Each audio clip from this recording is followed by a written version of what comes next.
সরাসরি চলে যাব রাজ্যের শাসক দলকে তীব্র আক্রমণ কংগ্রেসের নেতা প্রাক্তন সাংসদ অধীর চৌধুরী। মানে খোকাবাবু যে ডানা ছাটা হচ্ছে, এই ডানা ছাটার আরেকটা নিদর্শন হচ্ছে এইটা। খোকাবাবুর হয়ে ওকালতি করে যে উকিলটা, তাকে সরিয়ে দিয়ে দিদির হয়ে ওকালতি করতে পারা উকিলকে সেখানটা রাখা হয়েছে। অর্থাৎ খোকাবাবুর সঙ্গে দিদির যে সংঘাত, সেই সংঘাত ক্রমশ পার্টি থেকে বার হয়ে নিচের সমস্ত সংগঠনের উপরে সেগুলো প্রভাব ফেলছে।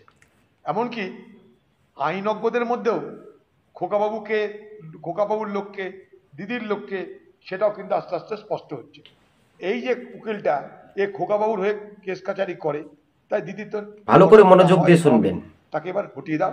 যে নিঃশর্তে দিদির হয়ে ওকালতি করবে, কোর্টের বাইরে এসে অনেক রকমের ক্যারিকেচার করবে, অনেক রকমের খাতিরদারি করবে দিদির জন্য, সেগুলোকে রাখো।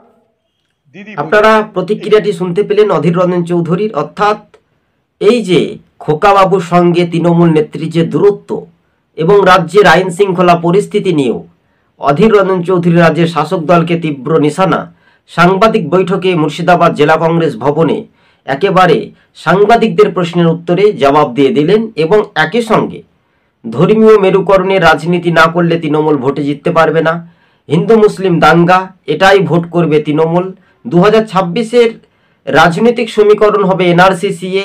এই যে ললিপপ দেখানো বা ভুয়া ভোটার, এটা কি তৃণমূল ভুয়ো ভোটারেই তৃণমূল জয় হয়েছে প্রতিটি জেলায়, প্রতিটি গ্রাম পঞ্চায়েতে, প্রতিটি পৌরসভায় এগুলো ছাপ্পা মেরে তারা বিধানসভা লোকসভায় জিতে। এটা পরিষ্কারভাবে চিত্রটা জানিয়ে দিয়েছিলেন। অধীর রঞ্জন চৌধুরীকে হারানো হয়েছিল, এটা একটা দায়িত্বশীল একটা হেভিওয়েট নেতার কে যখন পয়সার বিনিময়ে ধর্মীয় মেরুকরণের রাজনীতির কারণে হারিয়েছিলেন, কিন্তু অধীর রঞ্জন চৌধুরী হারিয়ে যাননি। চিত্রটা এটাই সামাজিক মাধ্যমে বলা যাচ্ছে দর্শক বন্ধুগণ।